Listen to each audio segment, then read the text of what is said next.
Chapter 79. Let's Talk. Summary. On the final night, the group all comes together for one last shitty circle therapy. The group had spent the next 3 days getting to know the siblings' home. They got to meet all the people they had heard about in little stories over their time together, eat all those treats the two had lamented about missing, and see all the spots that featured in their memories. They spent plenty of time in the water, being shown everything their superior ocean planet had to offer. And Mei had to admit, this one was more interesting than any she'd seen, including Earth's. Despite the relatively low tech of the planet, the anomalous plants and animals that acted so differently from anything on Earth did well to captivate her. Mei's aunt had always said she needed to disconnect more, so she tried to let things rest for a while. It was hard, though, when her mind kept reminding her of her failures on Oxyus. Still, they all spent the days touring kelp gardens, weaving water chimes, and making the most of their last days with the siblings. Mei would miss them around. While she craved chaos, she was a creature of habit in many ways. The little things that felt so familiar when many other things didn't. She would miss Pyrepo weaving stories as she worked, happy to have a background to some of the more monotonous tasks in place of the audiobooks and podcasts she'd relied on. She'd miss Fastel asking about something they had added to their collection, the pair using the scanner to find out more. The kids would still be doing those things, just somewhere else, with someone else. That meant they got to live on and be normal kids. Mei didn't know what that was like, but she hoped it treated them well. It was their last night on hiatus before they left, and Katsuki had actually helped cook tonight. The siblings had said they'd miss his cooking, so, of course, he'd hijack the kitchen and everyone in it. In the end, it wasn't just the siblings who enjoyed their dinner, the whole community going on about how amazing it was. Afterward, it was Mina's turn to take the wheel.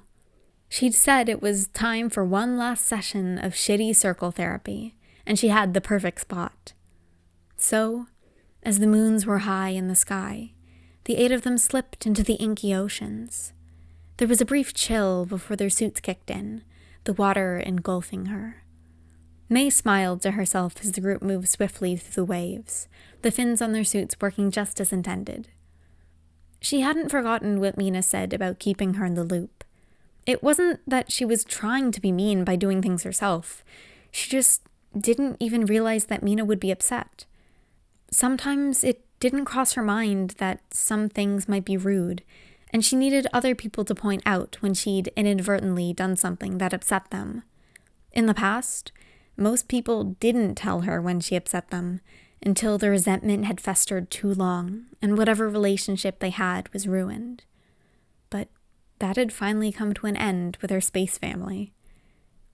It wasn't long before they came across an outcropping of rocks that cut through the water, like the tip of some ancient god's trident collection. Silver water lilies bobbed calmly on the surface of the water surrounding them. Mina showed them to a spot in the side where steps had been carved into the smooth rock, leading to rope bridges that connected the mossy columns.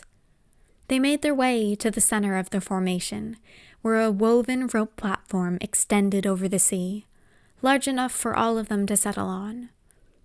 When Mina flopped onto her back, the rest of the group took that as their cue to follow suit. The platform dipped and settled as everyone lay down.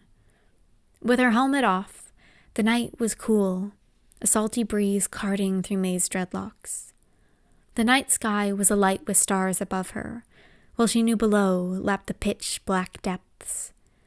Both seemingly as vast from where she lay, though in reality, she knew it was just the cosmos that knew no bounds. So, Mina's voice rang out above the sound of the tides. For our last shitty circle therapy altogether, I figured we should talk about that very fact. That this is our last night together. What's there to talk about? Katsuki huffed. We all knew this was coming. Denki shifted, the movement rippling through the whole platform. I know, but it doesn't feel real. Mei looked at the clear sky and wondered where all the clouds had gone. Were they just there during the day? Like, I can't believe this is it. That tomorrow we'll leave, but not all of us. It reminds me of how I felt when I had to move out of my parents' house. Ochako hummed, her voice quiet in the peaceful night. Even days after I moved in, some part of me expected to just go home, like the universe would somehow right itself. But it never did. Things eventually settled, and that was that. Time, Izuku said. Everything will just take time.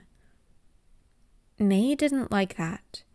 She was never one to sit around and wait for things to sort themselves out. If something needed to be done, she'd do it. If she wanted something, she'd run at it full force. If something was making her upset, she'd look up how to make it better. She didn't like things that just took time, that she couldn't actively work on to progress. It felt bad. She felt bad, and there was nothing she could do but wait. If that's the case, then there's no point talking about it, Katsuki huffed. It's good to say what's going on in our heads, Mina rebutted. No, we're not alone in our feelings. And that brings us to the other thing I think we need to talk about. She paused for a moment, the sound of lapping waves and whispering winds taking over the space. We need to talk about what happened to us on the trafficker ship. Mei could feel the group collectively stiffen. They talk about a lot together. How their day went, childhood trauma, what they missed from home. Just not that. Memories bubble to the surface in Mei's mind, toxic sludge tainting her thoughts. Cold metal floors, ever-present cries and sounds, gnawing hunger, fog lingering in her mind, the stench. Mei held back a gag. None of them liked thinking of that time in their lives. Mei, she had never felt like less herself. After all she did to try to fit in during elementary school, she promised that she would always unapologetically be herself, as wild and crazy as that is. And during those months, she felt like she'd failed, like all her fire had been snuffed out, explosions smothered. She felt like a shell of herself again. Why do we have to talk about that? Denki said, pulling his arms closer to himself. It's over. It doesn't matter anymore. Mina spoke in a soft voice. Can you really say it doesn't matter? That it doesn't affect you every day? I hate it, but our time there changed us. It would change anyone. We're dealing with it, though. Katsuki shot back, but none of his normal fire was there. Being able to deal with it doesn't mean we're okay, Mina replied. We need to work through our feelings, to talk to people who understand what we went through. And not everyone can understand, Izuku added solemnly. We went through something most people couldn't imagine. I could see it in their eyes when I talked with our teachers in the void. They were upset at what happened to us, but they didn't understand. Mina hummed. And we're not going to be all together after today. There's no more putting it off. And I'm sure there's non-shitty therapy that can help Higher Ben Fastel when we're gone, but it's not the same as talking to someone who lived through it with you. So let's do it. Let's talk. There was quiet while everyone scoured their minds for an idea. How were they supposed to just start talking?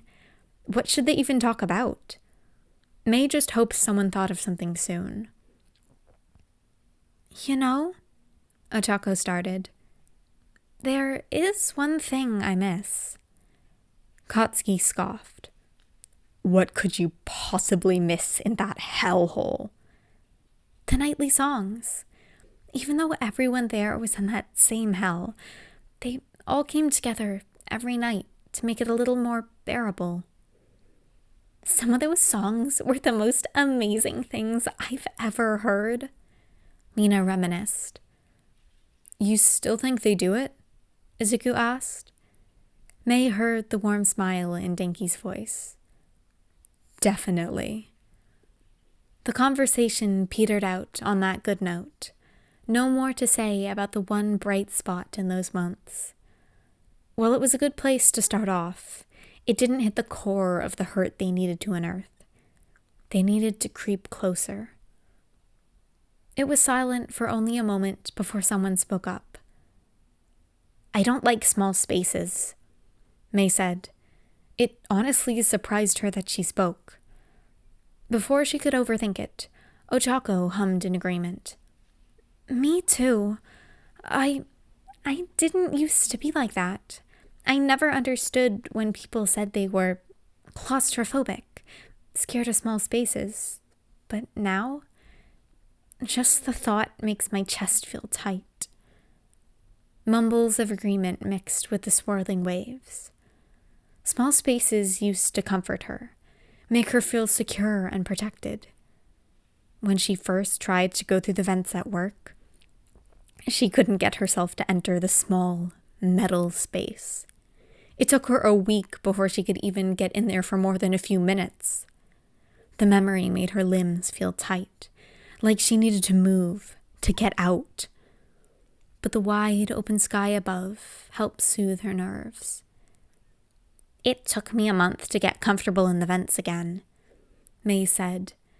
"They're my safe space, and it was like they took that from me." "But you got it back in the end, so it's okay, right?"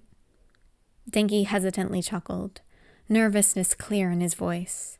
And when Mei turned her head, she could see the tension in his body. "It doesn't mean that it's not hard," Izuku said. "And I was there when you first tried to go in the vent, Stanks." Mei was there too. She'd seen something in his eyes when he looked at the tight passage. She couldn't tell what it was, but Izuku kept chattering the whole time they went through the passage. Denki had been tense, but the background of Izuku's excited rambles seemed to soothe something in him. Izuku spoke again. "It was really bad for me at first. Really bad. Not the vents specifically. The fact that they were so much smaller than the cage made it easier for me. Spaces more like the cage, though." He shuddered. "It got worse after the kidnapping. I've gotten better, but I still don't think I could bring myself to ride in an elevator." "It's not weird, then?" Pyerpa asked hesitantly. "Being scared of small spaces." "Of course not," Mina said reassuringly. "We even have a name for the condition in our language. Ochako said it earlier. Claustrophobia. There's probably a word for it in basic, too. You should ask your caretakers about it. Make sure that they know you have it." Festel looked a little uncomfortable. "Do we have to tell them?" "It's important for them to know, so they don't accidentally trigger you guys, like bring you to a small space and send you into a panic," Izuku explained. "We can just avoid small spaces." They tried, clearly reaching for an excuse to keep this to themselves. "Things come out of nowhere sometimes. You never know what will trigger you," Katsuki rebutted. "Don't be stupid. You need to take care of yourselves and each other, and the best way for you kids to do that is by telling the adults in your life." Katsuki paused, an odd look on his face. "I've seen how they care about you. If you trust them, let them help you." "We do trust them," Pyerpa said confidently. "So we'll tell them, right, Festel?" Festel slumped. "All right, we'll tell them." Still, there was a tension in their body, tails sending vibrations along the rope platform as it flicked. "If you don't want to tell them yourselves," Ochako responded, "we can tell them for you." "Really?" Fastel asked, tail stilling. "Of course," she smiled. "We're here to help you. That's what family does." They talk for a while, until the moons are almost aligned at their peak.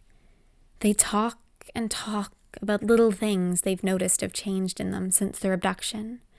How sometimes they swear they can still feel the filth on their bodies. How they feel about what happened to them. How some of them feel almost embarrassed that they were subjected to that. Like it was their fault, their weakness that they ended up there. How some feel uncomfortable with outsiders knowing. How it makes their skin crawl. They talk and talk until Mei feels emotionally wrung out. Then they talk some more. Then there's no more to talk about. So they stare up at the shining moons. The biggest has a yellow glow, like a candle in the distance. The middle has an almost pink halo, soft like a sunrise. The smallest has a cyan tint, like familiar lightning. They've been moving closer to one another in the sky, seemingly drawn together at their highest point. Soon, they'll overlap. "We'll take them down," Izuku says into the night. "We'll take them down so you never have to worry about them again." Even though he doesn't say who, they all know what he's talking about. "We know you will," Pyarpa agrees easily. Denki chuckles softly. "Not that I don't appreciate the faith, but how can you be so sure?"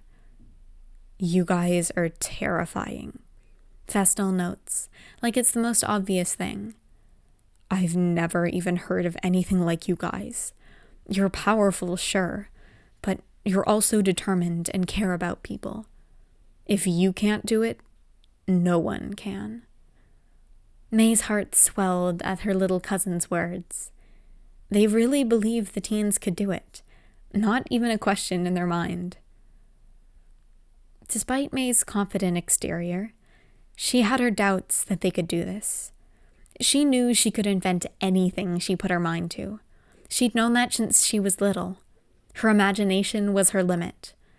It was a comforting truth, but their goal didn't just involve inventing. It was fighting and making allies and saving people and so many other things she'd never thought she'd do herself. She was the support for the heroes. She wasn't supposed to be on the front lines. But she was. Through a series of improbable events, she'd ended up in space. Sure, sometimes she got to stay with the ship, on the ground and away from the fight. But with their situation and how small their crew is, that wasn't always possible. She needed to know how to fight to keep herself and her space family safe. And she just wasn't sure if she was up to it. But here was Fastel, putting their confidence in her and the others. As she watched the moons slot into place over one another, yellow, pink, cyan, mixing together amongst a sea of glistening stars, she thought to herself, "I can't let Fastel or Pyarpa down."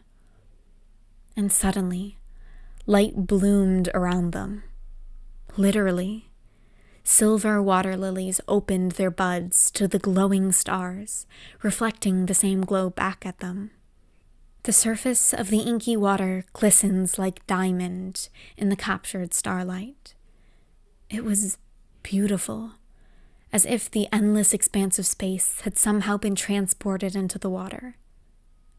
Both above and below them sat an inky sea, lit up by endless stars.